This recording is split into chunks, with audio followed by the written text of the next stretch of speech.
Ben, merci à vous. On va pouvoir débuter cette causerie. Je reprends encore ce terme que j'aime beaucoup, d'Agnès Varda, et qui résume bien la discussion que vous allez avoir autour du travail d'Agnès Varda. Merci beaucoup. Merci. Je crois que le terme de causerie est superbe, et il me semble que, quelle que soit la direction dans laquelle on va, Agnès avait de toute façon ses mots à elle. C'est la seule qui avait des bonus sur les DVD et pas des bonus. Et on pourrait faire toute une liste, en fait. Il y a les mots qu'elle aimait, les mots qu'elle n'aimait pas, et c'était pas tout à fait exactement le même sens. Le vocabulaire faisait aussi partie de son œuvre, d'une certaine manière. Oui, c'est ça. C'est à la fin quand elle dit moi je suis pas une plasticienne, Oui. Parce que je suis pas en plastique. Voilà, par exemple. Elle aime ni le plastique ni la plastique. Exactement. Non, Voilà. non. Je fais des trucs. Bien.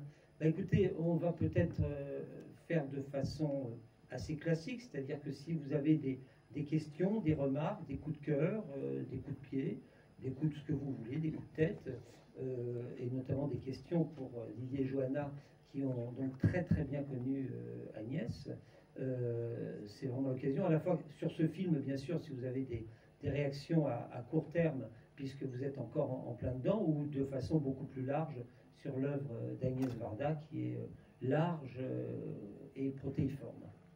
Voilà, donc je sais que c'est pas toujours évident de prendre la parole lorsqu'on sort d'un film comme ça, mais en même temps, on va pas attendre 3/4 d'heure. Donc, à vous. Oui, c'est pour savoir ce que Agnès Varda a voulu représenter et nous montrer dans son Tony-Lois, si vous savez. Qu'est-ce que toi, tu en as compris?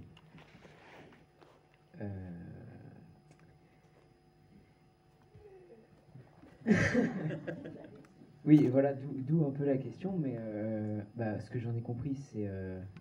on a ressenti énormément de solitude. On s'est mis beaucoup à la place de la femme, Mona, je crois que c'est ça. Et c'était pour, en gros, savoir ce qu'elle a voulu représenter en nous montrant cette femme seule qui marche sur la route, qui rencontre une quantité incroyable de personnes et qui vit, on peut le dire, un peu dans la crasse, quoi. Le film est très, très crasseux, on va dire. Je dis pas ça péjorativement, hein, mais le film est très crasseux. Hein, c'est un fait. Mais je crois qu'il y a de la liberté dans la façon dont on reçoit le film, à partir du moment, comme tu l'as dit, voilà, il y a une émotion, il y a de la solitude. Moi, aujourd'hui, je l'ai vu avec un autre mot, par exemple. Je l'ai vu avec la liberté. Mais est-ce que la solitude et la liberté, quelque part, c'est pas un peu la même chose? Et bien là, ça se croise. Oui. Là, j'avais jamais vu ce film comme ça, avec ce prisme-là. Aujourd'hui, je me suis pris une claque avec la liberté que toutes les femmes qu'elle croise lui envient. À commencer par celle avec l'eau, puis Yolande, et puis la bourgeoise Macha Merrill, et puis en fait il m'est venu une fois sur un mur parisien, j'avais fait une photo parce qu'il y avait un tag comme ça, c'était écrit Freedom is not free, et la liberté n'est pas gratuite, et je l'ai envoyé à Agnès, elle m'a dit je le paye cher. Oui, c'est vrai, je pense qu'elle a bien voulu montrer que la liberté coûte très cher, et parce qu'on abandonne pratiquement tout ce qu'on a vécu. Si on veut être indépendant, ce n'est pas donné. Et là, l'histoire de Mona, qui était une secrétaire, qui était une fille rangée, disons, comme on dit, et qui quitte tout parce qu'elle en avait marre de subir. Et c'est ça. Le problème est là, c'est que de temps en temps, pour être en situation confortable, on subit des choses qu'on n'aime pas. Et Mona a voulu cette liberté, a voulu être libre, mais elle l'a payé par sa vie, évidemment. Et c'est d'autant plus fort que même lorsqu'on lui propose des modes de vie alternatifs, un peu marginaux, un peu contestataires, c'est un système, et en fait elle refuse tous les systèmes, il n'y a même pas d'analyse, Et je crois que dans l'esprit d'Agnès, il y avait l'idée de ne pas en dire trop non plus sur ce qu'elle était avant, parce que ça nous aurait fait analyser que gna gna, donc finalement, son mari, elle aurait été violée, que machin. Finalement, ça n'a pas d'importance. On n'a pas besoin de savoir qui elle est, on a besoin de savoir qu'elle est là. Et je crois qu'Agnès disait qu'au début, elle pensait faire un film sur une fille qui rencontrait beaucoup de gens et qui marchait. Et elle s'est aperçue en faisant le film que finalement, c'était plus l'histoire d'une fille qui marche et qui finalement rencontre des gens. Et c'est-à-dire ce mouvement latéral qui est filmé à travers ces travelling et qui ponctue tous les flashbacks de sa vie, c'est un itinéraire, et c'est un itinéraire glaçant, parce qu'effectivement elle finit par mourir, mais c'est un bel itinéraire de vie, parce qu'il y a aussi un petit peu de joie, néanmoins, dans ce film, malgré la douleur. Et cette joie, parce qu'elle le paye cher, mais elle a quand même ce qu'elle veut. Ouais, alors ça, c'est exactement ça, parce que ça caractérise... Agnès, c'est un petit peu la princesse de l'oxymore, hein. C'est-à-dire que c'est la souffrance et la joie qui cohabitent. Et là, on s'est amusé, on a rigolé, hein, on était ensemble avec Johanna. Il y a tellement de vie qui habite cette femme-là, et tellement d'énergie et tellement de souffrance en même temps. Même si on n'a plus le droit de trop dire cette expression-là, mais voilà, ça cohabite, et c'est vrai que ça caractérise tout le cinéma d'Agnès. C'est-à-dire, ça grince, c'est joyeux et douloureux. Son film Le Bonheur s'appelle Le Bonheur et ça finit par une mort. Et je crois que c'est un oxymore en soi. Sortez, monsieur. Racontez la fin. Ah, j'aurais pas dû, pardon. C'est ce soir. Oh merde. Pardon, j'ai pas révisé le programme. Bon, vous n'avez rien entendu. Mais il y a Mozart aussi. Il n'y a pas que la fin qui compte. Oui. Je veux juste dire quelque chose, parce que le bonheur de la liberté de cette femme n'est pas empêché par la manière dont Agnès Sorda filme le paysage. Le paysage qui est un paysage d'hiver, voilà, plein d'hiver. Ça marche ce truc? Oui, vous avez compris le début ou je recommence? Allez-y, oui. Donc un paysage d'hiver, un paysage, ces vignes tout le temps, à perte de vue. Ouais. Voilà, enfin, pour ceux qui connaissent la région de Nîmes, ça fait peur quelquefois. Voilà. Voilà. Et est-ce que elle ne veut pas nous dire quelque chose par la manière dont elle a filmé ce paysage? Je pense que oui, je connais ce paysage très bien parce que j'habite dans la région de Roussillon. Et je passais, quand j'habitais encore ailleurs, on passait toujours en venant dans notre maison des campagnes d'époque, à côté de deux arbres qu'on voit au début du film. Et c'est fantastique de revoir ça après dans les films pour lesquels j'ai fait la musique. Donc c'était extraordinaire. Mais c'est un paysage qui peut être extrêmement beau et doux, mais qui peut être extrêmement sévère et sinistre parfois aussi. Parce que c'est la montagne, c'est des vignes, mais c'est pas seulement les vignes, il y a aussi des espaces où il n'y a rien, hein, et où il fait froid. Et ça, on le sent dans ce film, que c'est un paysage dur, exigeant, que les gens qui vivent là, ils doivent être habitués au climat, au vent. Nous avons les tramontanes qui est encore plus fort que Mistral, et qui est très froid parce que c'est le vent du nord. Et je dois dire qu'elle a montré ce paysage qui peut être magnifique, mais qui peut vous tuer, et il tue là. Ben justement, mais ça permet peut-être aussi aux spectateurs de partager et le dénuement et le froid dans lequel est transi Mona en permanence. Justement, et le froid des humains qui entourent Mona, sauf le Tunisien. Yassuna qui est le seul qui est vraiment bon avec elle et qui regrette qu'il n'a pas pu la garder et sauver. Mais le reste, les gens sont très durs. Bon, ils admirent leur vie de liberté, ces femmes qui veulent quitter leur mari ou papa ou je ne sais pas qui, mais ils sont tous très durs avec elle. Très dur avec eux aussi. Oui, ils sont durs avec eux, mais ils sont durs avec cette fille qui évidemment, n'est pas très agréable, parce qu'il faut bien dire, elle n'a jamais dit merci à personne dans les films. Jamais. Macha Merrill, Madame Landier, qui l'aide énormément, qui a beaucoup de tendresse pour elle, elle n'a pas dit un mot de gentillesse. Elle en profite. Mais quand elle la quitte, elle dit rien. Bon. Voilà, donc c'est une fille qui est dure parce qu'elle a vécu une vie qu'elle n'aimait pas et qui suit cette vie d'une manière vraiment dure. Donc, elle trouve qu'elle n'a pas besoin de dire merci à personne. Peut-être aussi qu'elle n'est pas dans la construction de quoi que ce soit, ni d'une relation avec qui que ce soit, ni même dans un projet personnel, et qu'elle vit non pas au jour le jour, mais la minute, un petit peu de façon tellement libre que c'est quelque chose d'animal et de plus et elle est beaucoup plus fonctionnel avec les animaux qu'avec les gens qui l'ont même aidé. Parce que les animaux sont gentils avec elle, tous. Même tous ces grands chiens qui aboient, etc., et sont tendres avec elle. Et les gens qu'elle rencontre, pas tellement. Voilà. Mais moi, je crois que Agnès aime beaucoup le personnage, mais pour autant, c'est pas son avocate contre vents et marées, et elle n'est pas contre les autres personnages non plus. Et je crois qu'Agnès est la première à reconnaître qu'elle-même aurait peut-être pas pris n'importe quel clochard de 100 ans mauvais sur le bord de la route, ou peut-être un soir, mais pas deux. Elle l'a fait chez elle. Elle l'a fait chez elle. Elle a recueilli. Elle dit ponctuellement, je crois. Mais ponctuellement, mais elle l'a fait avec cet homme voilà, qui dormait chez elle. Quoi. Oui, tout à fait.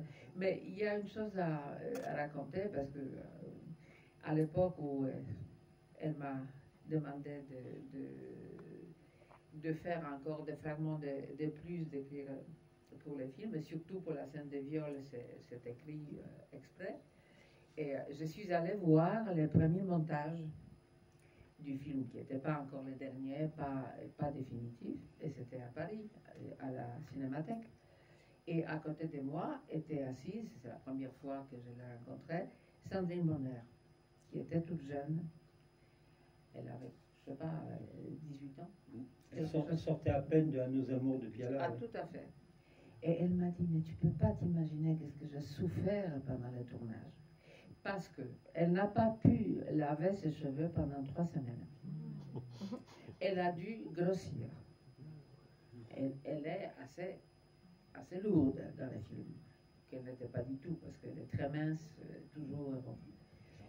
Oui, les ampoules, tout ça c'était du vrai. Parce que chez Agnès, s'il y a une valise qu'on porte qui est lourde, elle est vraiment une valise lourde. Ce n'est pas comme dans la plupart des films où un machin se trimballe comme ça, parce que c'est tout simplement vide. C'est pour le film. Mais chez Agnès, tout est en vrai. Il faut peut-être même dire que les conditions de tournage étaient tout à fait dans le ton du film, que toute l'équipe, à part Macha Merrill, dormait au même endroit dans des conditions relativement, enfin c'était pas l'honte, mais relativement précaires pour un tournage de film, alors qu'on est habitué à davantage, et que ça plongeait à la fois dans la solidarité, le corps de métier et peut-être aussi les conditions de vie des personnages. Absolument, et de situations qui sont montrées dans l'histoire et dans les films.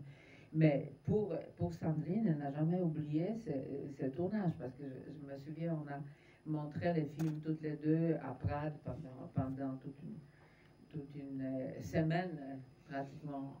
Et elle me parlait tout le temps. Elle m'a dit, mais tu ne peux pas t'imaginer, mais qu'est-ce que j'ai souffert dans ces films. Et j'avais dit à Agnès à plusieurs reprises, je ne veux plus tourner avec toi parce que ce que tu m'as fait subir, je ne peux plus répéter. Mais Agnès disait, mais si je ne veux pas les faire sans toi, ni avec toi. Mais oui, mais n'importe comment, je sais que tu vas exiger des choses. Sauf que ça reste un de ces 3 ou 4 grands films de cinéma. Une jolie carrière, c'est un des 100 films du XXe siècle qui est connu dans le monde entier. Et voilà. Moi, ce qui m'a impressionné, là, et ce qu'on retrouve dans le cinéma d'Agnès, c'est la porosité entre la fiction et le documentaire. Bien sûr. Encore une fois, c'est présent et c'est très important, je pense, dans toute son œuvre, avec sa fascination pour les vrais gens. Bon. C'était son expression. On a eu beaucoup l'occasion de parler, d'échanger là-dessus, parce que je dis oui, mais quand tu filmes Piccoli ou Mastroianni, c'est aussi des vrais gens. Mais il dit oui, mais c'est pas pareil. Bon, d'accord. C'est pas pareil, c'est vrai. Et c'est vrai, c'est pas pareil. Et donc là, il y a ce casting bizarre avec des témoignages de vrais gens, mais complètement écrits par Agnès. Et puis ça donne ce flottement très étrange, fiction, documentaire, et ça nous... Et le Tunisien qui ne voulait pas jouer, Assoun, qui ouais. finalement a joué parce qu'il avait répété uniquement avec Sandrine et qu'ils avaient trouvé une complicité ensemble qui n'aurait pas été celle-là dans le film. Enfin, c'est des morceaux collés les uns aux autres remarquablement bien, de nature différente en réalité. Et c'est Mais tout elle a à fait... répété ça dans Les Glaneurs et Glaneuses, Bien sûr. dans pratiquement tous les De films. toute façon, tous ces Est-ce documentaires qu'on est- ont une partie de fiction et une partie de regard artistique, évidemment, de sa part. C'est pas une caméra de surveillance d'un supermarché, c'est clair. Et toutes ces fictions ont de la vraie vie de vrais gens, ce qui n'est pas une honte, d'ailleurs, pour les cinémas, qui serait beaucoup plus emphatique et qui nous en mettrait beaucoup plus plein la vue. C'est très bien, très bon film noir. Mais elle avait besoin de ce regard sur le réel en permanence, ce retour Sur la vérité. voilà. Voilà.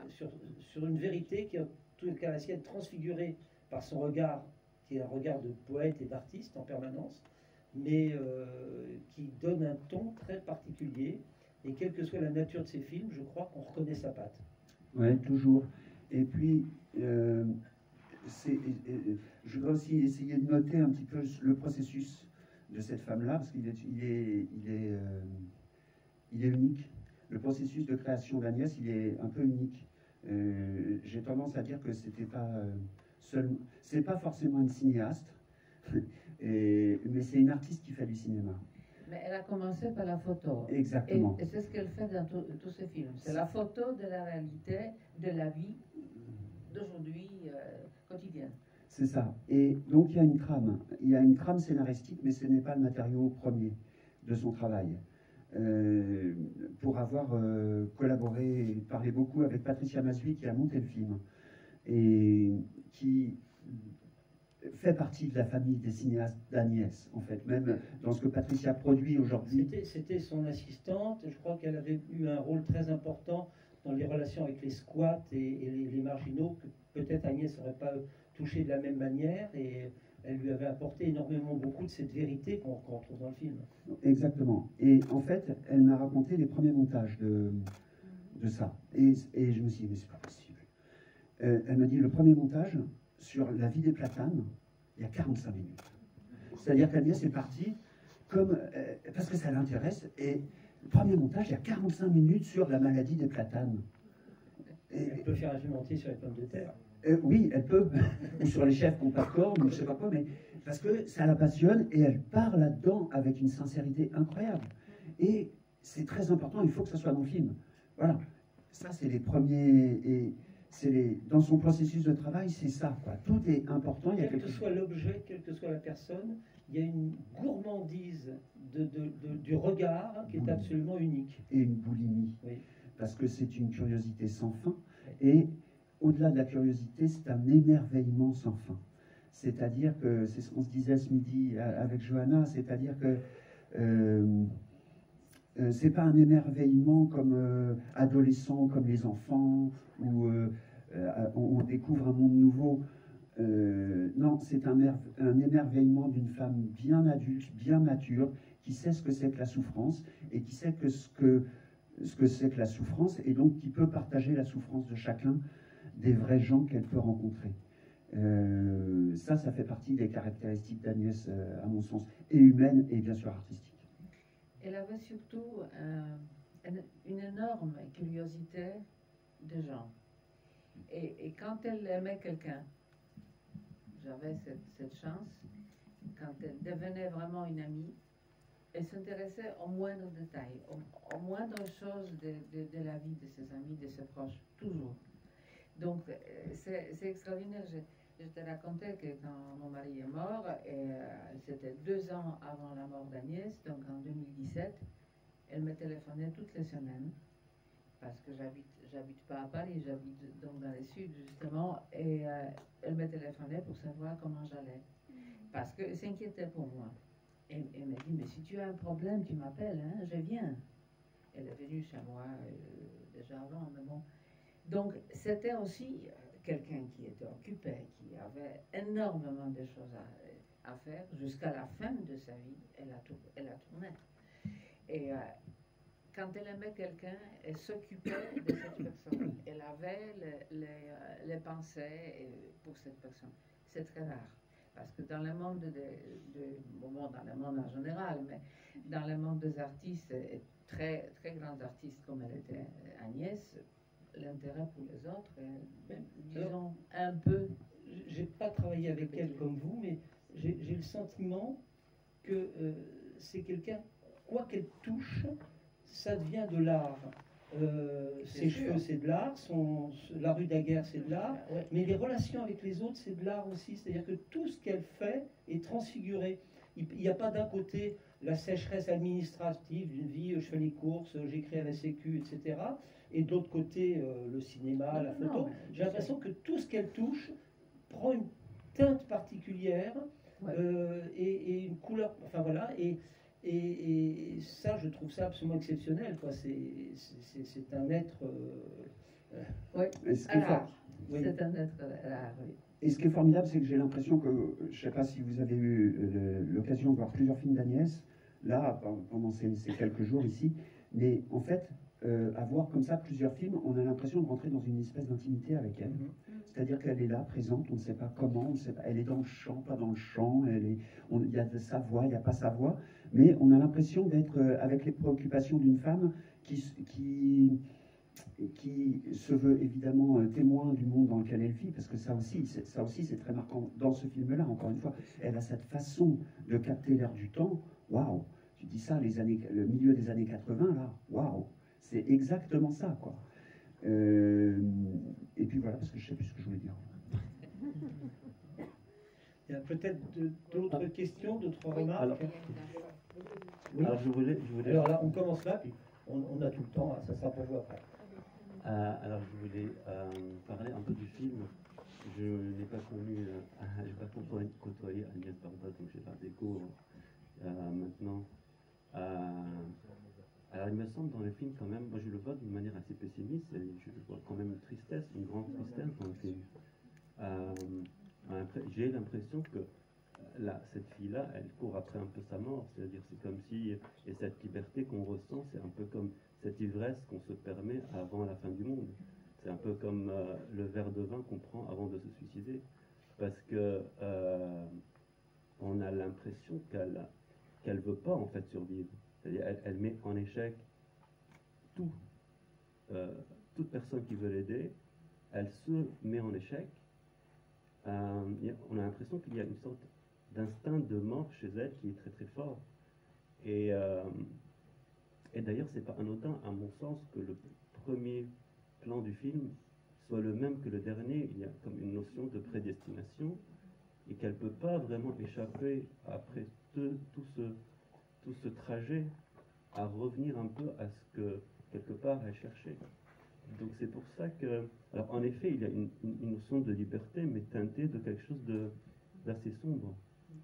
C'est rigolo ce que vous dites, parce que vous dites, c'est exactement l'espèce d'esprit d'oxymore dont on parlait tout à l'heure, c'est-à-dire vous dites instinct de mort, et on pourrait dire instinct de vie en même temps. C'est-à-dire que ce qu'elle refuse, avec les autres personnages, là, est-ce que c'est pas ça la mort finalement? En tout cas, c'est peut-être comme ça qu'elle voit les choses. En tout cas, bon, là on est dans le truc d'interprétation et tout ça, mais ce qui est chouette, c'est que chacun y trouve les émotions comme tu viens de le dire et tout ça. Mais justement, vous qui avez côtoyé Agnès Varda, est-ce que vous avez un peu ces intentions derrière ce film? Mais je pense que quand je l'ai connu, c'était justement pour la musique de ce film. C'était notre premier film en commun. On en a fait 8 ensemble. Et je dois dire que j'avais compris quand elle m'a raconté le film. Après, je l'ai vu en premier montage, comme je vous ai raconté. Et elle m'a dit, mais tu sais, parce que nous vivons une époque une époque qui n'est pas drôle, une époque qui n'est pas très optimiste. Et c'est vrai, c'était une époque où on commençait déjà à s'inquiéter de l'avenir, de ce qui va se passer sur la Terre. Pas seulement du côté écologique, qui était déjà bien avancé, parce que déjà l'histoire des platanes, ça prévient tout ça, c'est tout là. C'est que la nature est en danger, parce qu'on lui a amené des saletés qui vont la tuer, et c'est dans beaucoup de domaines, mais aussi parce que les gens ne sont plus tellement optimistes. Donc, effectivement, Mona, dans les films, bon, bien qu'elle veut survivre parce qu'elle cherche du travail pour pouvoir manger, du blé pour avoir du pain, etc. Mais en fait, elle sait qu'elle ne va pas survivre. Elle le sait, elle le sent, parce qu'elle voit l'entourage, le manque de sensibilité des gens. Donc, elle sait qu'elle ne va pas survivre. Donc, c'est quand même, dès le début, très pessimiste. Ouais, mais c'est sûr. Et puis, bon, de toute façon, il y a autant de films qu'il y a de spectateurs dans la salle. C'est ça qui est chouette avec toute œuvre d'art. Mais je vais revenir sur le processus. Et quand je dis que c'est une artiste qui fait du cinéma, c'est-à-dire que c'est en le faisant qu'elle trouve. C'est-à-dire que le sens, c'est comme le sculpteur qui tape dedans. Et puis il y a quelque chose qui va venir, et puis on va suivre ce fil-là. C'est-à-dire que c'est pas la note d'intention, pour en avoir lu pas mal, des notes d'intention d'Agnès, et en avoir écrite pas mal avec elle, c'est super flottant parce que d'abord il faut tourner, et puis on va voir ce qu'on fait, et en tournant on va trouver des trucs. Je vous donne un exemple, c'est sur Jacques de Nantes, on en avait parlé avec Yves, c'est un exemple magnifique. Jacques de Nantes, bon, je ne sais pas si vous l'avez vu, c'est l'histoire de la vocation de Jacques Demy, le mari d'Agnès, et qui est mourant. Bon, voilà. Mais qui commence par son enfance. Et voilà, et c'est toute l'enfance, En fait, et toute la vocation. Il y a 3 films dans le film. Plein de films dans le film. Il y a 3 films dans le film. Il y a un petit film qui est celui des dernières images de Jacques Demy, déjà ailleurs, mais regardant d'un œil bienveillant le film en train de se faire. Et d'ailleurs, il verra le tout premier montage avant de mourir. Le deuxième film, c'est celui de l'évocation de toute son enfance et de son émerveillement devant l'arrivée du cinéma, qui va déterminer sa vocation. Le film devait s'appeler Évocation d'une vocation. Voilà. Et le troisième film, c'est en fait quelque chose de très ludique, de la rencontre de cette enfance, de certaines scènes, avec les scènes qu'on va retrouver par la suite dans les films de Jacques Demy. Ce qui fait qu'il y a des tas d'insertions, d'extraits des films de Jacques Demy, montrant que lorsque on a un garage, par exemple dans les Parapluies de Cherbourg, c'est le garage de ses parents qui est transposé, etc. etc. Je vais multiplier tous les exemples. Et cette coexistence des 3 films ensemble, évidemment, n'était pas montée telle qu'elle au départ. Je pense que Agnès a recueilli, avec les moyens financiers qui étaient les siens, avec les possibilités de pouvoir filmé dans le garage qui avait été celui des parents de Jacques Demy, ce qui n'était pas une évidence au départ, la capacité de reconstituer un certain nombre de décors, etc., etc. Et on sent que même quand elle a de l'argent, c'est du bricolage, mais vraiment au bon sens du terme. C'est-à-dire que c'est pas du cinéma industriel, c'est même totalement l'inverse, c'est que en réalité, c'est comme chez elle, où tout est décoré centimètre par centimètre, et on sent que elle le fait avec un amour intact pour toutes les choses qu'elle approche, et c'est ce qui donne un prix sans équivalent à ces films. C'est l'artisanat, c'est sûr. Je reviens un tout petit peu sur son processus de création, parce qu'elle ne filme pas le scénario. Et ça, il faut être très très courageux pour ne pas filmer un scénario. C'est-à-dire de partir ce que je veux dire, pas filmer un scénario, c'est-à-dire exécuter, mettre en scène le mieux possible avec des intentions formelles et tout ça. Bon, mais quand on part avec juste une idée comme ça, une intuition, je reprends les 3 mots le dernier film qu'on a fait ensemble, où elle dit, moi c'est intuition, création, partage. Voilà, c'est pour ça que je fais ce métier-là. D'abord, j'ai une intuition. Et là, sur Jacques de Nantes, elle avait l'intuition qu'il fallait faire un film pour obliger Jacques à écrire ses mémoires tous les matins pour que Jacques se lève, Jacques qui était très malade, et pour prolonger sa vie. Donc voilà, ça c'est une intuition louable, et on est parti là-dessus. Et puis un jour, on est dans le garage de Mie, et on est un dimanche, et on se balade tous les deux, on cherche des idées pour le tournage de la semaine qui va venir, et elle voit une herbe dans un mur. Et elle me dit, Didier, c'est formidable, il faut faire une photo. Ok, on fait une photo, on l'a fait développer, parce qu'à l'époque, il fallait faire développer. Elle regarde la photo, elle dit, c'est formidable, il faut qu'on fasse un plan. Ok, le lundi, on arrive avec une caméra, on fait un plan, où on descend le long de ce mur. Elle dit, c'est très beau, il faut qu'on fasse une séquence. Et voilà, et ça donne une séquence dans Jaco, où on voit le petit Jaco qui écoute Trenet et qui se balade un dimanche comme ça. Et puis, il y a cette vie qui sort du béton et qui a émerveillé Agnès, pour reprendre ces mots-là. Et puis, qu'est-ce que ça veut dire? Ça veut dire que malgré tout ce béton-là qui voudrait... Après, c'est de l'interprétation, on s'en fout, mais il y a la vie qui sort malgré tout, et peut-être c'est ça qu'elle en a la tête. C'est pour ça qu'on a une espèce d'intimité avec elle. J'ai l'impression, quand on voit ces films, j'ai l'impression qu'on arrive à comprendre son inconscient. Il y a quelque chose comme ça, et c'est de la pure intuition.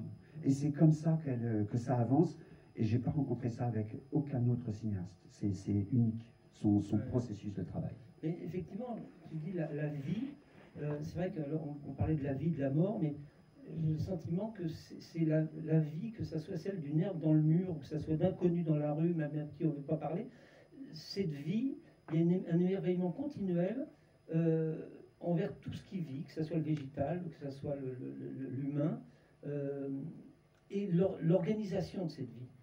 C'est-à-dire que l'herbe qui est dans le mur, c'est une organisation, et chaque tableau social, que ce soit la Californie des années 60 ou le Gard dans les années 80, ou que ce soit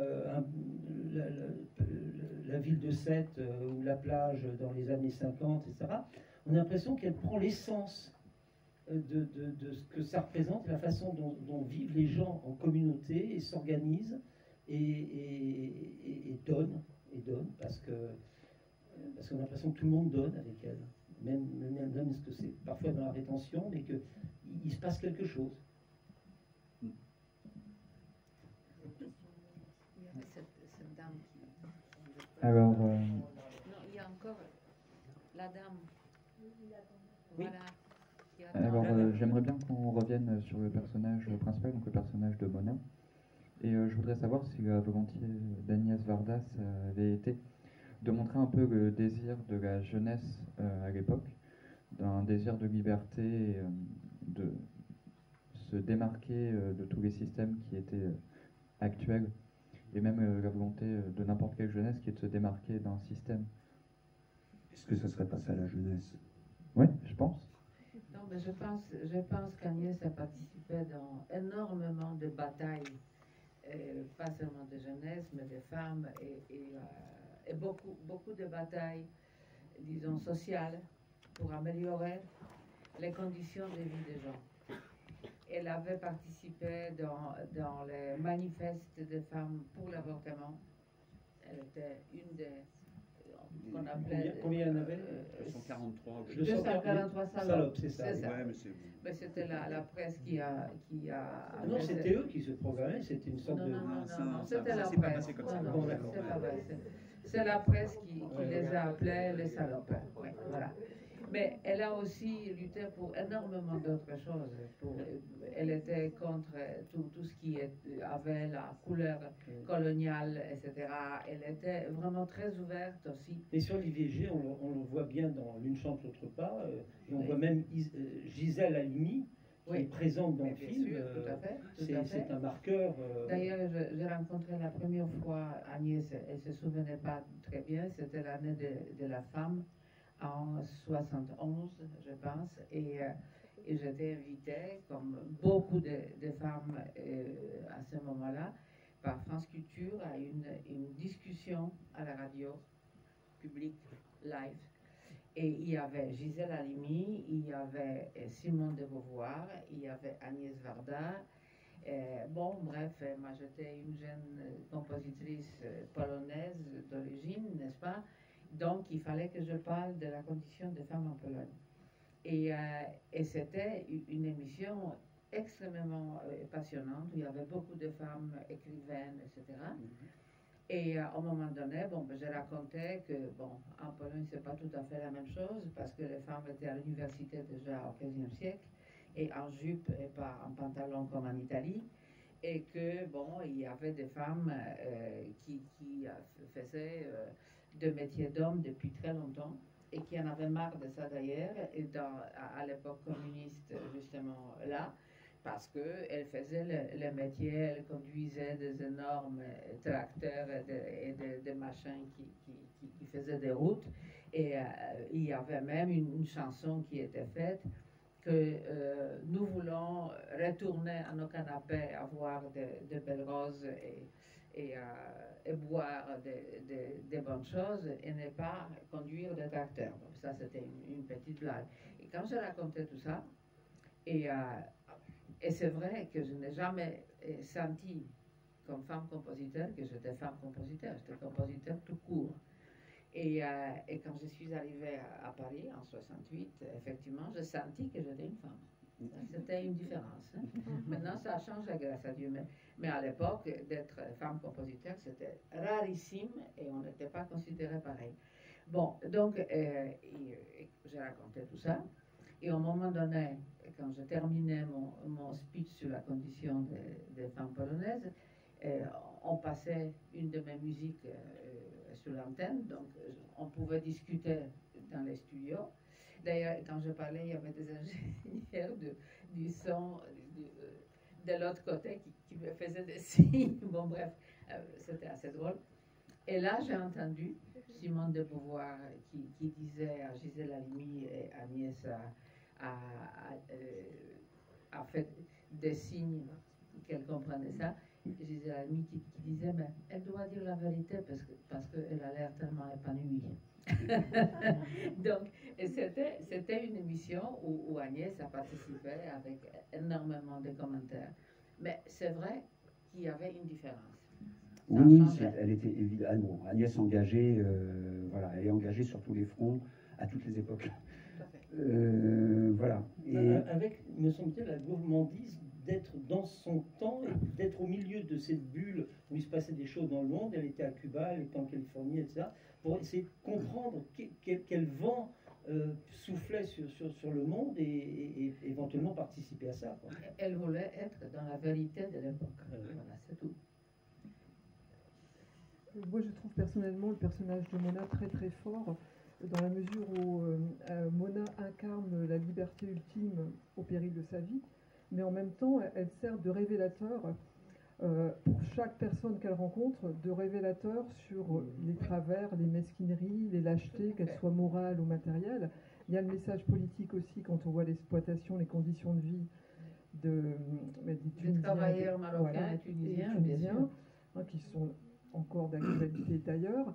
Donc il y a ce message politique, mais aussi elle nous renvoie à chaque spectateur, je trouve. On se pose la question, et moi, qu'est-ce que j'aurais fait ou qu'est-ce que je ferais si je rencontrais Mona? Donc ça nous renvoie aussi à nos propres lâchetés, notre propre mesquinerie, aussi la difficulté de dépasser sa carapace, comme le disait le premier intervenant, un peu répulsif de crasse, mais en même temps, elle a une... comment dire, elle a une beauté bien plus lumineuse que l'enveloppe corporelle qu'elle a dans le film, quoi. Et je trouve que c'est vraiment très très fort. Mais ma question c'était, c'est bien dans ce film-là qu'il y a la dédicace à Nathalie Sarraute. Donc je voulais savoir pourquoi la dédicace à Nathalie Sarraute, si vous le savez. Et d'autre part, question un peu complémentaire, c'est comment Agnès Varda, est-ce qu'elle avait des relations avec Marguerite Duras? Quelle relation elle avait par rapport à son cinéma, par rapport à l'écriture duracienne aussi, parce que il y a certains films, je ne saurais plus dire lesquels, parce que comme il y a eu beaucoup de films merveilleux, d'ailleurs encore merci à Dominique pour ce festival magique, il y a eu des moments où j'avais l'impression, dans je ne sais plus quel court-métrage, d'être dans un film de Duras.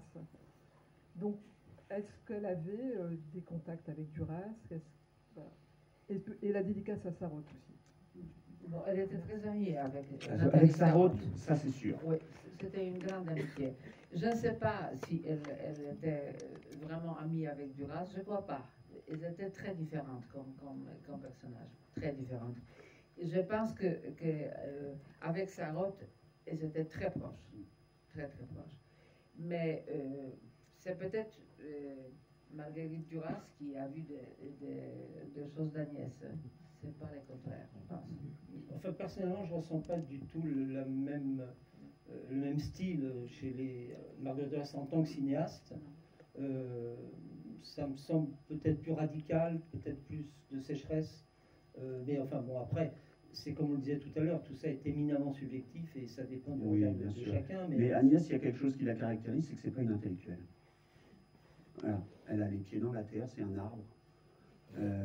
Non, mais de toute façon, c'est un arbre.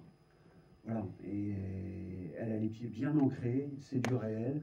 Voilà, c'est une chaise, c'est un machin. Elle a vécu les choses. Hein.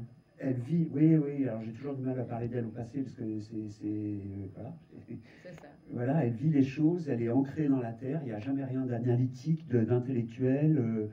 Elle n'a jamais rien compris à la psychanalyse. De quoi tu me parles? Moi, j'ai fait des séances rue Froidevaux, c'est-à-dire derrière chez elle pendant des années. J'allais prendre le thé après avec elle. Elle me dit, mais qu'est-ce que tu dis à la dame? Je dis, bah, ça doit être ce que tu fais en montage, tu vois. C'est-à-dire que tu associes des trucs. Et puis je sais pas ce qui se passe, mais en fait, on associe des trucs. Et c'est exactement le système de montage d'Agnès. C'est pour ça qu'on a une intimité avec elle. C'est-à-dire, le montage, c'est ça, de toute façon. Quand on colle deux trucs, deux idées, dans la coupe, il se crée une autre idée qui est non dite. Voilà, ça c'est la façon dont je vois le montage au cinéma. C'est sensitif. Voilà, et c'est vous qui le fabriquez. Parce que c'est le montage proposé par le cinéaste, quand il joint ces deux plans qui, bizarrement, n'ont pas grand-chose à voir, eh bien, il y a un troisième sens qui va naître. Bon, voilà, c'était un peu la quête freudienne, et c'est la quête de Varda pure en montage. Agnès, c'était son terrain de jeu, le montage, quoi. C'était son... Le tournage, c'était dur, parce que le tournage, c'est dur, voilà, c'est des épreuves physiques. Le montage, Agnès, mais c'est un délice. C'est tout associé, toujours. Voilà, une association libre parfaite, et du coup, on a accès avec... c'est comme si c'était une amie, quoi. Voilà. On a accès à cette amie-là. Si on voit 10 films d'Agnès, on se dit, bah, on se connaît, non? On a une intimité. Ah, c'est assez chouette ce qu'elle nous propose, quand même. Surtout qu'il va y avoir des tas de courts-métrages qui vont venir s'insinuer, dont certains sont quand même assez documentaires, même si, comme on l'a dit, il y a toujours une part de fiction, mais c'est vrai qu'elle va filmer ses voisins, elle va filmer les commerçants de la rue Daguerre, elle va filmer... Et ça fait partie effectivement de son cercle proche, quoi, c'est sûr. Et puis on retrouve ses enfants dans ses films, y compris dans les films de fiction. Enfin, tout ça se mêle. Enfin, ouais. Enfin bon, voilà, c'est pas une cinéaste comme les autres. C'est vraiment une œuvre unique. Il y a un truc qu'on oublie aussi de dire, c'est que quand Agnès elle dit la liberté n'est pas gratuite, et qu'elle nous propose peut-être, c'est une interprétation, donc ça vaut ce que ça vaut, pas plus que l'interprétation, mais c'est-à-dire que la liberté de cette cinéaste-là, elle l'a payée, elle le paye cher. C'est-à-dire que si ce n'est pas Agnès, j'insiste là-dessus parce qu'il y a un truc qu'on ne sait pas, c'est que c'est Agnès qui a produit ces films. Et c'était une productrice hors pair comme j'en ai jamais croisé. J'ai jamais croisé un autre producteur comme ça. C'est-à-dire, je défonce tout. Voilà. Et je vais trouver l'argent. Et avec le peu d'argent que je trouve, je vais trouver ma liberté dans les contraintes. Voilà. Et quand on commence un tournage avec Agnès, on n'a pas d'argent. D'abord, on tourne pour savoir ce qu'il y a. On a commencé Jaco quand même. Jaco de Nantes, le tout début, c'est on va aller faire des photos pour aider la mémoire de Jacques. On va aller faire des photos à Nantes. Et puis après, on va faire un diaporama. Ah. Et puis après, on va faire un court-métrage. Puis après, on fait un casting. Et puis après, ça devient un long-métrage. Et le film se nourrit de lui-même, parce que c'est parce qu'on fait le film quand on va dans le garage, et c'est parce qu'on va dans le garage qu'on commence à fouiller un petit peu dans les anciens locaux et qu'on retrouve de façon absolument miraculeuse les anciens films de Jacques Demy qu'il tournait quand il était enfant, et on en tire quelque chose, alors que ce n'était pas du tout prévu. Et c'est-à-dire que le film se nourrit de lui-même. C'est ça, mais c'est déjà, là, c'est déjà Agnès la glaneuse, quoi. Oui, oui. Mais ça a toujours été Agnès la glaneuse, en gros. Quand j'ai fait la musique pour Jaco de Nantes, c'était, bon, je suis allée au tournage où Jacques Demy était encore en vie, donc on a beaucoup discuté. Jacques était très faible, il était vraiment très, très malade. Mais bon, on a discuté, etc. Je suis retournée à Bruxelles, où j'habitais à l'époque, et j'ai écrit la musique de là. Et comme d'habitude, dans notre travail avec Agnès, j'écrivais les thèmes, ou les thèmes que je voulais faire pour le film. Et il n'y avait pas encore le téléphone qu'on pouvait poser à côté, c'était encore avec les fils. Donc c'est mon mari qui tenait l'écouteur et je jouais les thèmes. Alors elle me disait si elle aimait, s'il y avait des choses à changer. Et là, à cette époque-là, elle m'a appelé quand Jacques était mort. Elle m'a dit, tu sais, ça change beaucoup les dates de tout.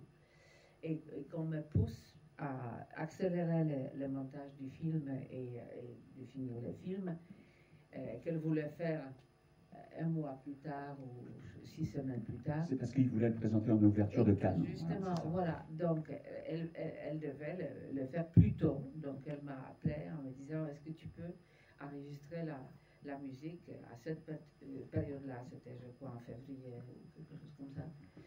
Alors, j'ai dit, écoute, j'enregistre parce que j'écrivais à l'époque la musique pour une très grande série tournée en Allemagne. C'était tous les ans, ils ont tourné 6 films et j'ai écrit en tout pour cette série 15 heures de musique en tout. Et bon, chaque 6 films qui étaient tournés, c'était beaucoup de travail. Un grand orchestre que je dirigeais, j'enregistrais à Varsovie avec un orchestre des musiciens qui pouvaient jouer tout, qui pouvaient jouer aussi le jazz comme la musique classique, etc. Donc je lui ai dit, écoute, je vais tout simplement essayer d'enregistrer ça en même temps, parce que ça tombe maintenant. Donc je vais avoir une journée pour la musique pour toi. Donc je partais et on discutait encore pratiquement les jours où je partais au téléphone de Bruxelles et elle me disait les durées des fragments, etc. Bon, il y a plusieurs thèmes là parce qu'il y a le thème principal de Jaco de Nantes, mais il y a aussi des versions jazz, mais il y a aussi des musiques pour des petits films que Jacques avait fait avec des vieilles bobines de films qu'il grattait et qu'il dessinait là-dessus. Ça, c'était une séquence très, très touchante. Bon, c'est une musique donc, pour ça aussi. Donc, j'ai tout joué. On discutait de durée. Et bon, et c'était prévu qu'il y aura une version jazzy du thème principal. Parce que comme Jacques Demy adorait le jazz et à l'époque, tout de suite après la Deuxième Guerre mondiale, il y avait beaucoup de musiciens américains qui venaient, Glenn Miller et d'autres, qui venaient à Paris. Et il était passionné par le jazz, donc il fallait la version jazzy. Donc, on a discuté avec Agnès qu'il y aura le saxophone et la trompette, à part les cordes, et le piano, etc., et qui vont faire cette version jazzy. Bon, je suis arrivée à Varsovie, j'enregistrais 4 jours de suite, de 3 heures de l'après-midi jusqu'à 3 heures du matin, parce que tous ces musiciens dans mon orchestre de films de Varsovie jouaient dans d'autres orchestres, dans Philharmonie de Varsovie, l'orchestre de la radio, l'orchestre de télévision, bon bref, tout ça. Donc, ils avaient des répétitions le matin. Ils pouvaient donc seulement, à partir de 3 heures, travailler pour moi. On était tous complètement crevés parce que 12 heures d'enregistrement de suite avec des petites pauses pour manger une pizza et on était tous fatigués. Et pratiquement la veille du dernier jour d'enregistrement pour cette série, Agnès m'appelle, elle m'a dit, tu sais, je n'ai pas dormi toute la nuit, tu enlèves le saxophone et la trompette. on fait ça sans les instruments. J'ai dit, bon d'accord, comme j'enregistre le dernier jour avec ces musiciens, je vais leur dire qu'ils sont libres le lendemain. C'est ce que j'ai dit à ces deux musiciens. Et là, c'est une belle anecdote que je raconte toujours à tous mes élèves de composition de films aussi. Alors, j'ai dit à un saxophoniste magnifique, un des plus grands saxophonistes polonais du jazz, je lui ai dit, écoute, tu es libre demain, parce que Agnès ne veut plus le saxophone et la trompette. Il m'a dit, mais tu sais, ça tombe super bien, parce que comme ma femme enregistre aussi pour un autre studio, ma petite fille me demande depuis des semaines de l'amener nourrir les canards dans les parcs. Oui, l'hiver, donc bon. Je dis, bon, ben, très bien. Bon, on a enregistré le dernier jour. Je rentre à la maison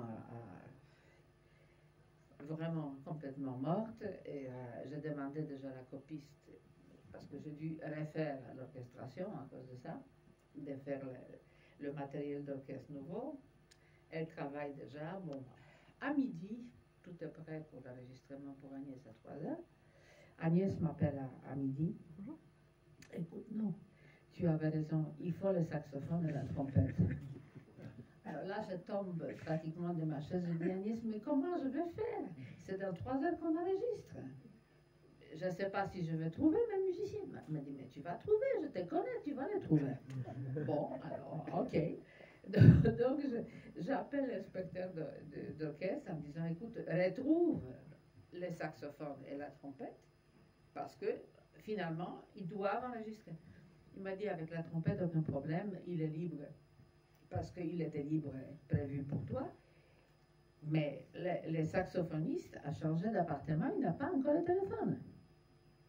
Comment je vais faire? Alors je lui dis, écoute, il m'a dit, peut-être ça va te servir à quelque chose. Il m'a dit qu'il va aller avec sa petite fille nourrir les canards dans le parc. Il m'a dit, mais tu sais combien de parcs on a? Parce que 42. Alors je lui dis, mais regarde où il y a des étangs. Peut-être ça va diminuer le nombre. Effectivement, il a trouvé des copains qui ont cherché en même temps. Bon, bref, le saxophoniste est arrivé 1 heure plus tard, mais quand même il est arrivé, il a enregistré. D'ailleurs, c'est magnifique ce qu'il a fait, qui est dans la version justement de Jacob.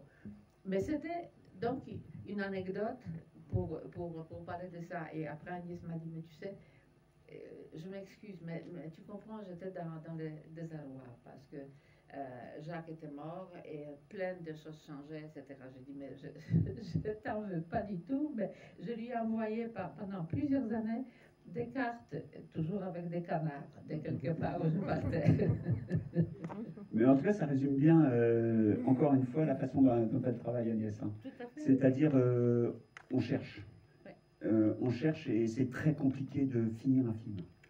Finir un film, c'est un enfer parce que d'abord, on ne sait pas si c'est...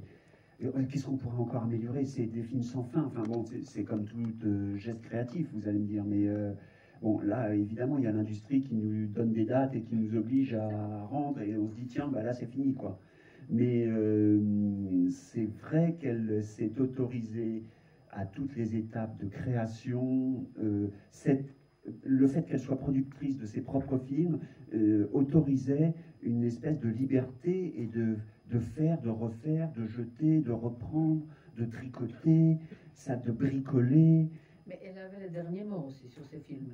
Ce qui n'était pas toujours le cas. Oui, mais ça, elle l'a payé. Elle s'est acheté cette liberté, elle l'a payé aussi cher. Là, on vient de voir, c'est le film qui a fait des entrées. Et elle était toujours contente avec ça. Elle dit, là, j'ai fait mon million.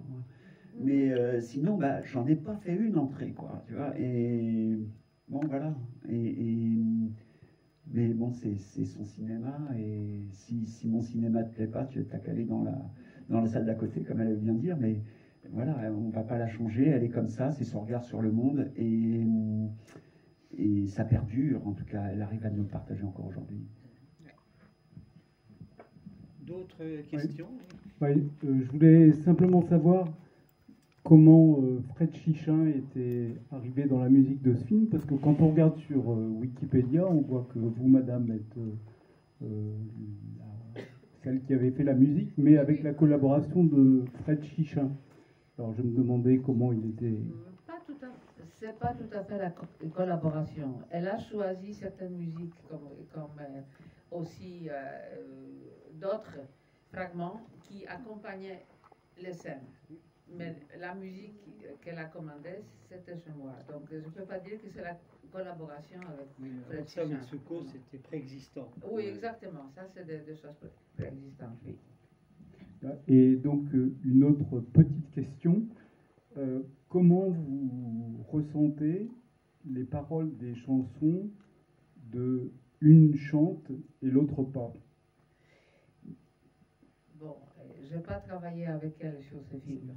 Mhm. Non, donc... C'est Vertemer? Oui, c'est Vertemer, oui. C'est pas elle qui avait écrit les paroles? Ah bah si, Oui, c'est Oui, ça, Oui, bien oui, sûr. enfin, c'est ce que disait Valérie Mérès. Non, mais c'est une parolière incroyable. Oui. C'est une parolière incroyable, Agnès. La chanson de Cléo, C'était aussi, voilà. Mais elle avait surtout l'amour de la poésie et elle faisait elle-même de la poésie aussi.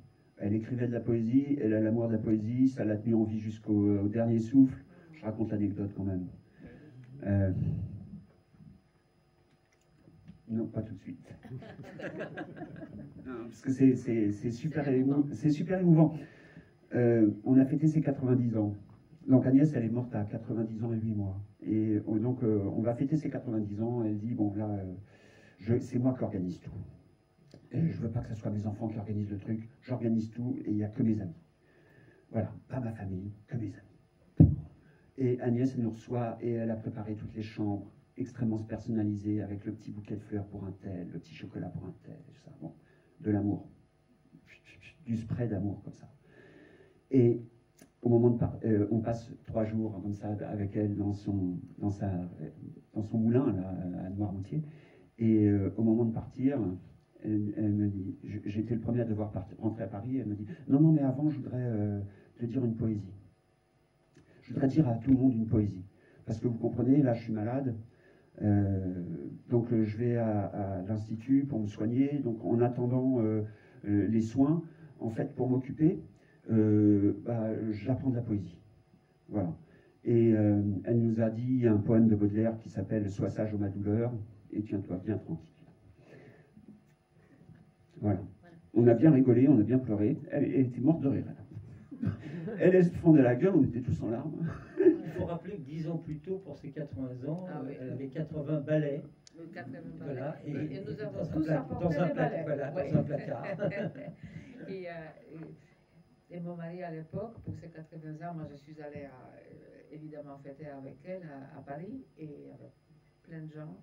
Mais j'ai apporté aussi un balai. Mais mon mari a fait pour elle spécialement, avec une vieille casserole, il a fait un chat parce qu'elle adorait les chats, comme moi et comme nous. Moi j'ai beaucoup de chats. Donc, il a fait une sculpture pratiquement de chat avec une vieille casserole qui avait une espèce de poignée. Donc, il a transformé en chat, il a mis une plante dedans. Donc, j'ai apporté tout ça à Paris.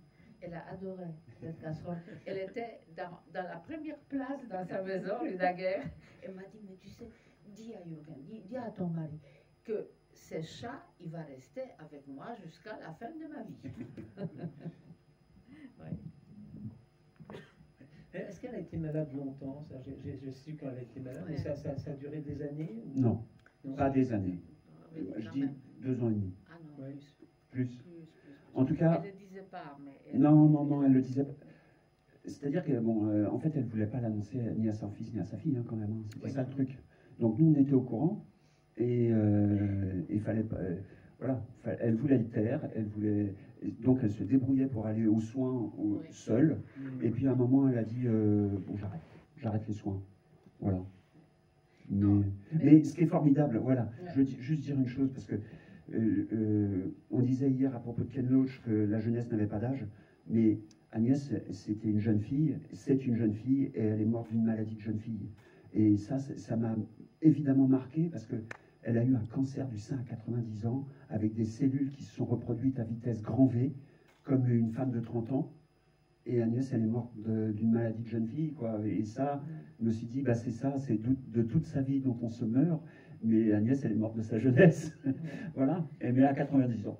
Oui, mais elle avait ça déjà bien avant que 2 ans, parce qu'elle me l'a dit déjà au moins peut-être 5 ans ou 6 ans avant.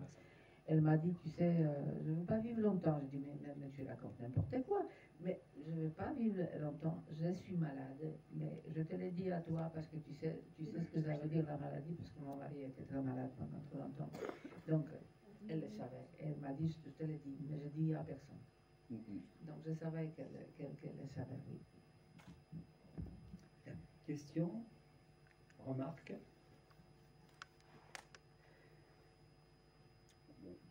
Non, qu'est-ce qu'on peut dire? Oui.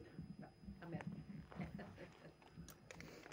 On a plein de trucs à dire, il faut nous aider. Oui.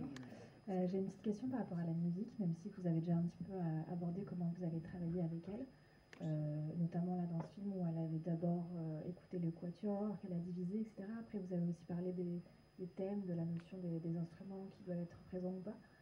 Dans ce film, ou de manière générale, à quel point elle était précise dans sa demande, quelle part de liberté que vous aviez, enfin voilà, à quel niveau se faisaient les échanges. Bon, écoutez, Agnès n'était pas musicienne. Elle adorait la musique. Elle travaillait, elle faisait énormément de choses dans sa maison en écoutant la musique. Bon, elle m'a toujours demandé de lui envoyer tous mes disques qui sortaient, etc., pour me dire après ce qu'elle en pensait, etc. Mais elle était extrêmement précise dans ses idées, où elle voulait la musique, de quelle durée.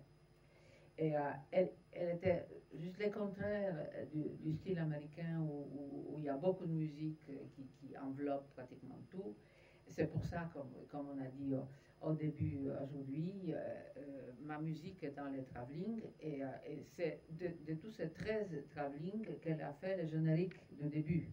Parce qu'ils sont collés. Normalement, j'aurais jamais fait un générique comme ça, coupé des morceaux, mais elle a voulu ça de cette manière-là, parce qu'elle montre dans ce générique de début pratiquement tout le film. Toute la tragédie de Mona est déjà là, parce qu'il y a son cadavre, mais...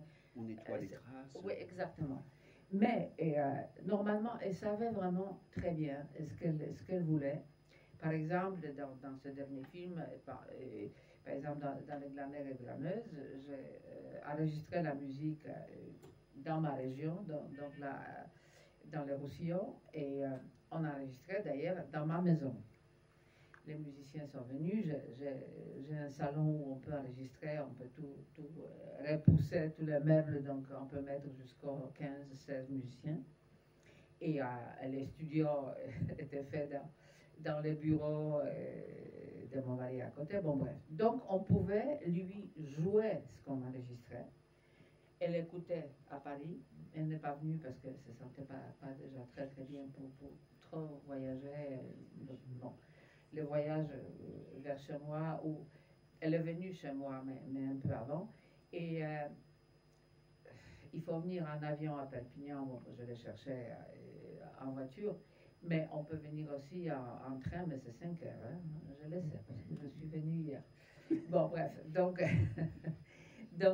elle voulait qu'on lui joue ce qu'on enregistre, pour qu'elle puisse dire si on veut encore répéter ça, peut-être allonger la séquence, etc.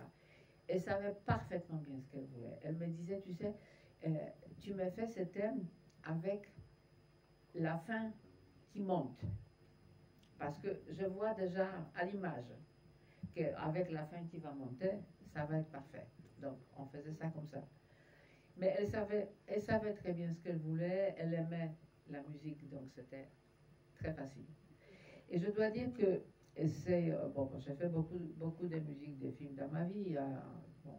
Mais je dois dire que de temps en temps, il y a des cinéastes qui sont très musiciens, comme Yves Angelo, avec qui je travaille à plusieurs reprises.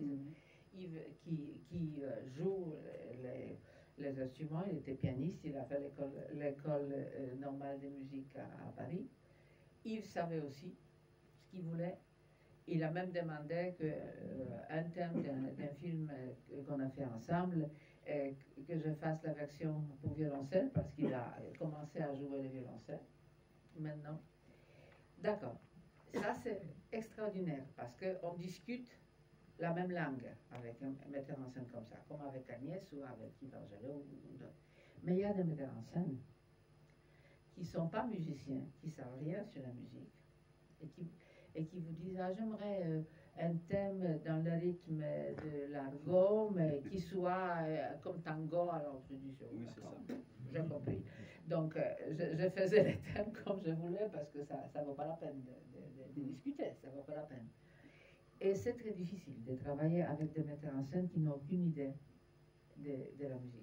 D'autres savent exactement quel instrument ils veulent, oui, exactement. comme le saxophone et la trompette. Mais justement, voilà. tandis que ceux-là, ils ne savent rien du tout, mais ils veulent mais tu me fais ça un peu à la ballade chopinesque, etc.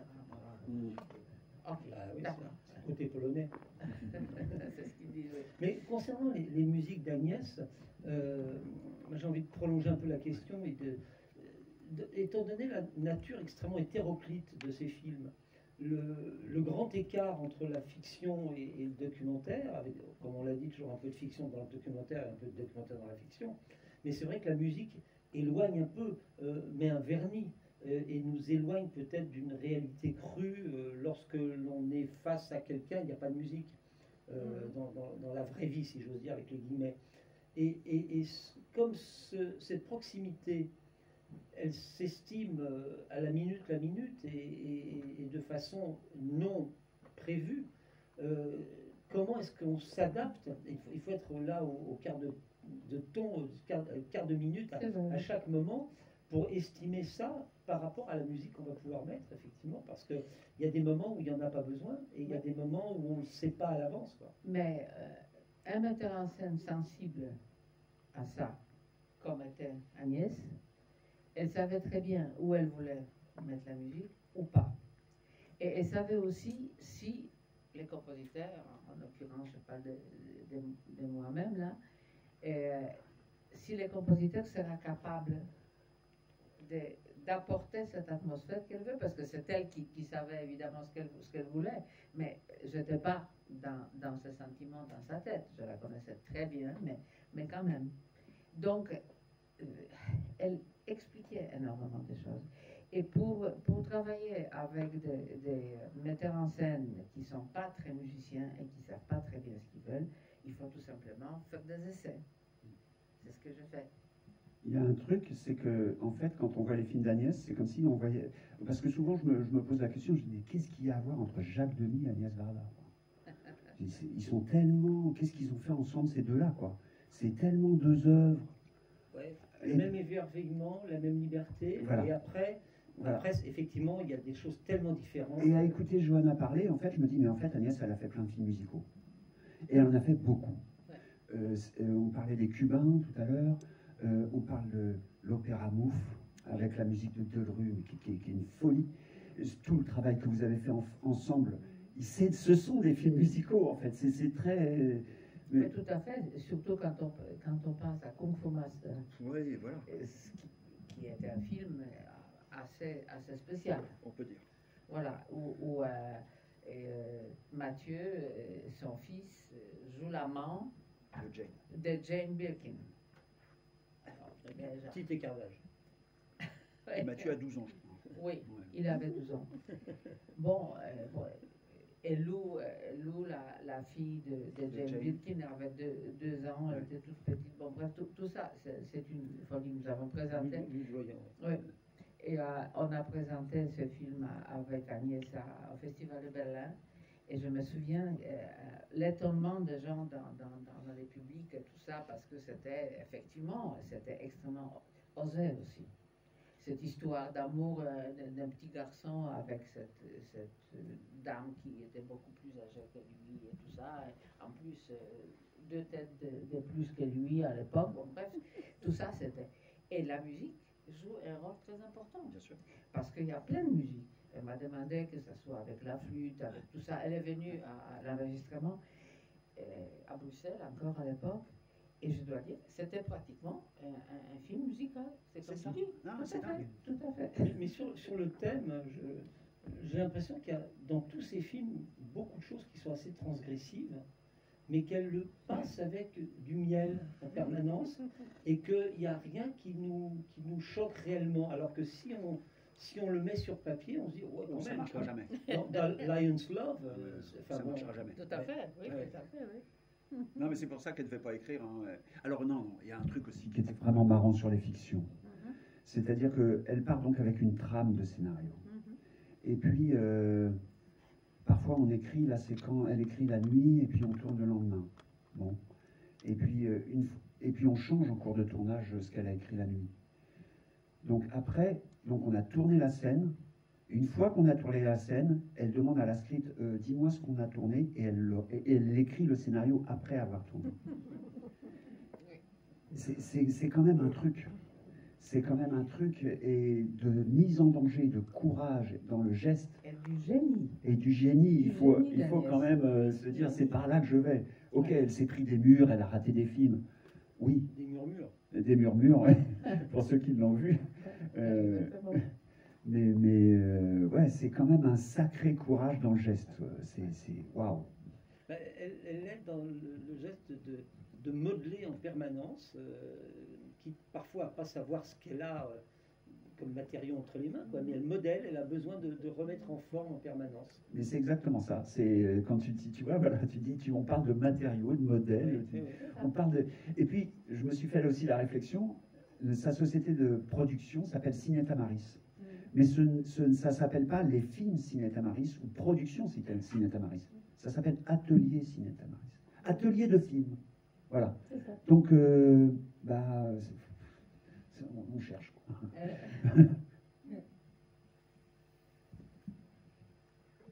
Oui. J'ai une toute petite question, mais je m'interrogeais sur la signification du logo et du nom de la boîte de prod. Mais d'abord, il y a le chat Ouais. dedans. Le personnage important dans sa vie et un grand amour de sa vie, c'est le chat. Donc elle a eu beaucoup de chats. Beaucoup de chats. Et la première chose qu'on apprend quand on rentre pour travailler avec Agnès, c'est comment faire pour nourrir le chat. Ouais. Voilà. Ça, c'est la première chose. Est-ce qu'on est capable de faire ça? Si on est capable de faire ça, peut-être on va pouvoir travailler avec Agnès. Et pas seulement ça, parce que Stan me racontait que quand il est venu pour être engagé par Agnès, elle lui a posé la question, est-ce que vous savez écrire à la machine? Oui. Est-ce que vous avez le permis de conduire? Il a dit pas encore, mais je le passe maintenant, d'accord. Est-ce que vous aimez les chats? Alors là, il a compris que c'est la question principale. Il a dit, bien sûr, j'aime les chats. J'ai des chiens surtout, mais j'aime beaucoup les chats. Il était accepté. Et comme disait Ciné, il n'y a pas de chat policier. Oui, exactement, oui. Tout à fait. Et puis, oui, l'autre question, c'est Ciné Tamaris, c'est la passion d'Agnès pour le tamaris. Oui.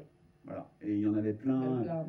Voilà, c'est là où elle avait un petit moulin à Noirmoutier, c'était entouré de tamaris et c'est la couleur, c'est la couleur d'Agnès. Elle était toujours, il y a une tonalité, elle était toujours habillée comme ça, et voilà, c'est tamaris. Oui, c'est dans ces tons-là, oui. Oui. Bon. La fiche, je l'aime pas.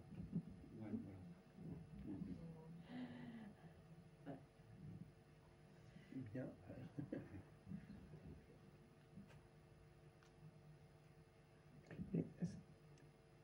Est-ce que c'est possible de revenir aussi sur... Hier, on disait que justement Les 101 Nuits était son dernier long métrage fiction et qu'après, elle était plutôt partie sur le documentaire. Justement, ce basculement, même si avant, on était un petit peu entre les deux. Et là, ce choix ou ce non-choix de rester sur le documentaire, est-ce que vous pourriez un petit peu nous en parler? Et puis aussi, il y a eu donc un travail sur la musique aussi, sur ces documentaires-là. Donc voilà, est-ce que c'était différent justement du travail sur la fiction ou pas du tout? Alors, donc on se dit que si on appelle ça de la fiction, Agnès, elle appelait ça une fantaisie. Bon. On se dit que son dernier film dit de fiction, donc sa dernière fantaisie de fiction, on se dit qu'elle l'a tourné en argentique en 1995. Et elle est jeune, hein, elle a 60. C'est aussi un documentaire sur les comédiens. Oui, mais bon, non, voilà. Enfin, tous, Oui. C'est une épreuve physique, hein, le tournage de fiction. C'est épuisant. C'est épuisant. Et surtout avec la méthode qu'elle s'impose, c'est-à-dire cette méthode de recherche permanente. On est en déséquilibre permanent. Ah, je suis tombé sur une phrase. Oh, ouais. J'ai fait des portraits d'un artiste, là, et puis il m'a sorti une citation de Bacon, et je me suis dit, c'est ça, Agnès. Bacon, il dit « I believe in deeply ordered chaos ». Et Agnès, c'est ça. C'est-à-dire, je crois dans un chaos profondément ordonné. Et la façon dont elle engageait le tournage, elle secouait le truc. Je dis le truc, c'est l'équipe, c'est le décor, c'est jusqu'à temps qu'il y ait des choses qui tombent, mais c'était un chaos. Et là-dedans, elle nous mettait le chaos, quoi. Il fallait suivre cette espèce de truc qu'elle secouait. Il y a bien des trucs qui vont sortir, oui ou non. Et bien sûr. Et à côté de ça, il y avait une espèce de rigueur. C'est très précis, mais c'est le chaos. Voilà. Et ce film-là, me semble-t-il, est encore plus compliqué que les autres, parce qu'il faut gérer et les emplois du temps et les égos d'immenses comédiens de stars internationales, tout en trouvant un équilibre avec la bande de jeunes, Mathieu Demy, Julie Gaillet, Antoine Desrosières, qui donnent le contrepoint. Là aussi, on est dans la pâte à modeler. Compliqué. Oui, hein. Compliqué. Parce que tout le monde n'a pas Harrison Ford et Robert De Niro comme ça, d'un claquement de doigts, ouais. Petit film fauché. Et faire parler De Niro, lui faire jouer une scène en français, quoi, quand même. Hein. Il parle français, quoi. Donc, non, c'est toujours gonflé. C'est toujours extrêmement audacieux. C'est un mot qui revient toujours quand on parle d'Agnès, mais il y a tellement d'audace. Donc, on se dit que c'est le dernier film de fiction. Je ne sais pas pourquoi elle en a pas refait après. Par contre, ce que je sais, c'est qu'elle a trouvé un nouveau jouet. Voilà. Des installations. Non, attends, là j'étais sur la petite caméra. Ah oui, la petite caméra. Oui, c'est ce qu'on voit dans les glaneurs et glaneuses. C'est ça, et c'est ça. C'est-à-dire que voilà un nouveau jouet. Et parce que des jouets, elle en a eu jusqu'à la fin. C'est-à-dire que quand elle a découvert Instagram, elle a commencé à faire ces trucs-là. Tu te souviens, la dernière année, oh, mais c'est formidable. Mais c'est formidable ton truc, là, on va faire des petits films. Alors hop, tout est formidable. C'est génial, puisque ça nous permet de créer encore. Et donc, il y a eu la découverte elle s'est acheté la PD100 Sony en 1999 et en 2000 elle tourne. Voilà, et elle fait les glaneurs. Et avec une nouvelle liberté, une nouvelle écriture, où l'esthétique est totalement revisitée. Attraper les camions. Dans la voiture, attraper les images, etc. Et quand on a enregistré la musique, elle m'a dit, mais tu sais, ça, c'est très important. Ton thème doit être très clair, parce qu'avec ces caméras, je fais autre chose. C'est un autre film. Bon, voilà. Donc, on va continuer. Ouais, c'est ça. Donc là, elle est passée à autre chose. Et là, je me souviens de ça, sur les glaneurs. Voilà quand je dis que Agnès, c'est du pur inconscient. C'est-à-dire qu'il y a une spectatrice un jour qui lui dit quand vous filmez vos mains, il y a plein de taches. Elle dit oui, bah, c'est ce que j'appelle des roses de cimetière, parce que c'est l'âge qui fait ça. Et c'est très joli. Et elle me dit, mais vous vous rendez compte que vous avez filmé la même chose avec Jacques Demy dans Jacques de Nantes? Elle dit, ah ouais? Oh bah c'est marrant ça, j'avais pas pensé. Et il y a cette fascination du temps qui passe. Agnès, elle voulait filmer le temps quand même. Cette histoire sur les plages, pourquoi elle est coiffée comme un champignon à la fin? Parce que elle voulait filmer le temps. Et c'est pas facile, en une image, de filmer le temps. Eh ben, ça a poussé, j'ai les cheveux blancs, clac. Ça, c'est du temps en une image. C'est une invention. C'est quand même pas rien, quoi. C'est extrêmement créatif. Et très courageux. Hein. Et très courageux, parce qu'on a tous bien rigolé. Comme ça, c'est très courageux. Ouais, vraiment, vraiment. Et là, c'est vrai qu'on a dit un mot sur les installations, c'est-à-dire qu'on est encore dans une autre dimension. C'est-à-dire qu'on est dans la création, mais on n'est plus dans le cinéma, pas cinéma, qu'est-ce que c'est la vie, la fiction, le théâtre, la réalité. Encore une fois, je pense que tout ce qui l'entoure, c'est de l'art, et on le transforme en permanence. Et elle s'amuse parce qu'elle a toujours une dimension ludique absolue dans tout ce qu'elle fait, et y compris ses installations. Fais-moi une musique parce que je vais faire une installation au musée de Sète, qui était sa ville quand même aussi. Et elle m'a dit, viens parce que tu es à côté, etc. Mais il faut une musique, tu sais, qui fait qu'il y a des vagues qui viennent d'images, hein, et il y a de l'eau qui coule vraiment dans la galerie. J'ai dit, oula, ça va être un peu compliqué de faire les deux, mais je fais une musique, mais c'est parfait, ça coule parfait. C'est comme l'image là. C'est ça. Et même avec son travail de, on ne va pas dire plasticienne, parce qu'elle n'est pas en plastique et tout ça, mais de créatrice de trucs,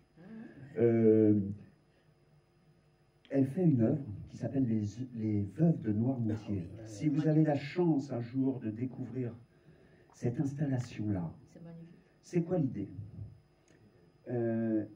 Noirmoutier, c'est là où elle a le moulin qu'elle a acheté avec Jacques. Voilà. C'est la Bretagne, magnifique, pas loin de là. Voilà, voilà. Disons la Vendée, quoi. Oui, ouais, oui, bon. mais c'est quand même tout près. Oui, c'est tout près. Allez. Et donc, elle dit, et elle questionne, parce qu'à chaque fois, elle questionne son veuvage, quoi. Donc, elle voudrait savoir comment font les autres. En fait, quand je pense à Agnès, de plus en plus, je pense à un auteur français que j'aime beaucoup, qui s'appelle Emmanuel Carrère, et dont un livre qui dit, le titre c'est D'autres vies que la mienne. Voilà. Et évidemment, il est au cœur de ce projet littéraire, Carrère, et en fait, ce qui l'intéresse, c'est les autres, exactement comme Agnès. Donc, elle est au cœur de sa problématique, c'est-à-dire comment ça se vit un veuvage, comment font les autres, quoi. Donc, elle est allée filmer des petits portraits de veuves sur l'île de Noirmoutier. Et c'est une installation de téléviseurs.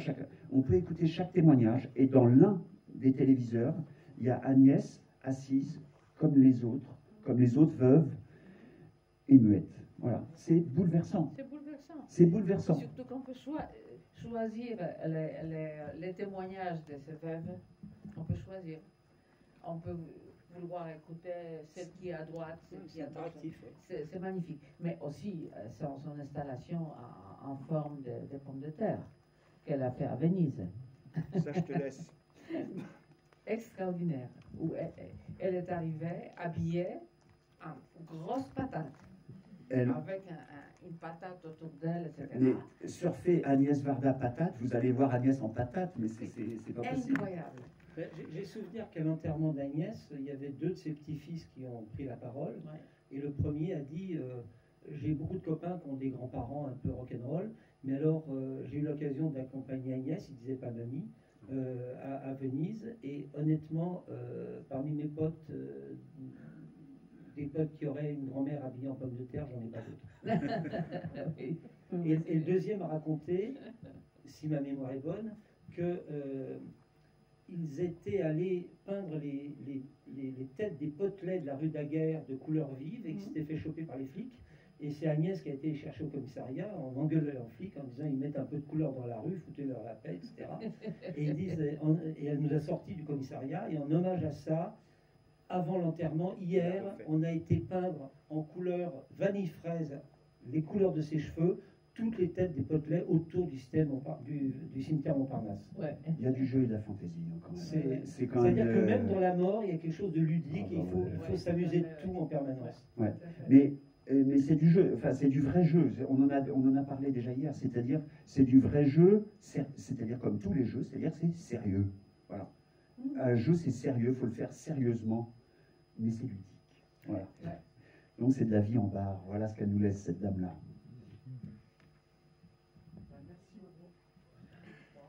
Merci. Merci beaucoup.